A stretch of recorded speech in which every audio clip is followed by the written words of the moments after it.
Good morning, Chairman Barrasso, Ranking Member Carper, and distinguished members of the committee.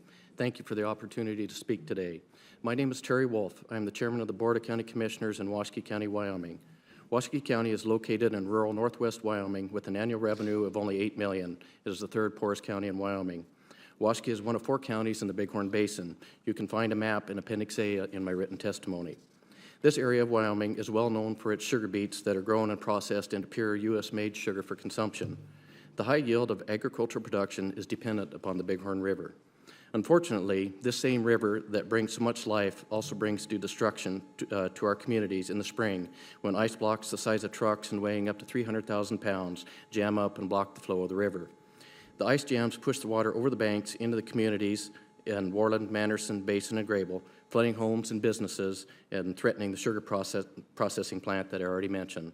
Mr. Chairman, I want to direct your attention to the before and after photos on the easel of the flooding that occurred in Worland on February 11th of this year. In the before photos, you can see in the foreground an island in the middle of the river that was formed from sediment buildup over the course of years.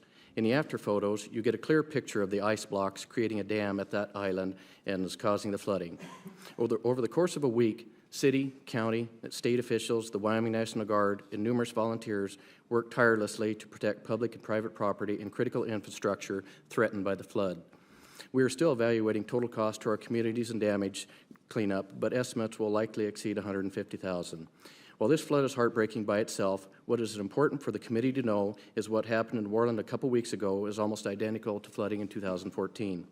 That same island gathered and held ice blocks and pushed over the Bighorn River into Worland, costing state and local governments nearly $200,000 in recovery costs. For a rural county like Washakie, these costs are difficult to bear. For a clear picture of the sediment buildup on this island, I direct your attention to the next aerial photos that show the 20-year span of buildup on that island. We at the local level must confront this issue because the exact same flooding is likely to occur year after year, depending on the severity of the winter. Following the 2014 flood, we pursued the possibility of removing the island. Initial estimates at the time indicated that the removal of 1.7 acres of area at a depth of at least 5 feet, requiring 1,700 truckloads, would ensure free-flowing passage of ice blocks.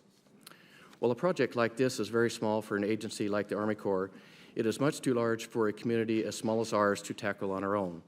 Section 205 of the Flood Control Act of 1948 authorizes the Army Corps of Engineers to partner with local and state agencies on small damage reduction projects not specifically authorized by Congress.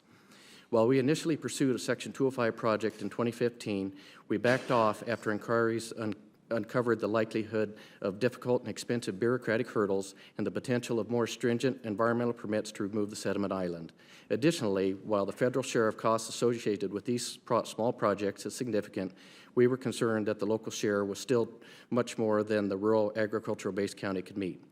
Finally, it appeared that the Army Corps simply hadn't used the Section 205 program for ice jams to the extent it had for other, more traditional flood damage control measures in other areas of the country, and therefore may not have believed it had the flexibility necessary to deal effectively with the problem.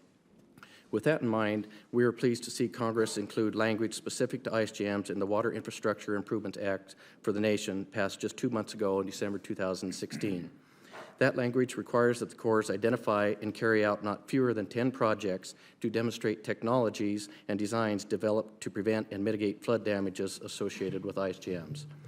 Removal of the island appears to be the solution to our flooding in Worland, but at the local level, we are flexible enough to explore other options if the Army Corps is flexible enough to make use of this new language to research and explore cost-effective technologies to mitigate what is likely to be a repeated disaster in our area. We remain concerned about the monetary and human capital costs associated with these projects.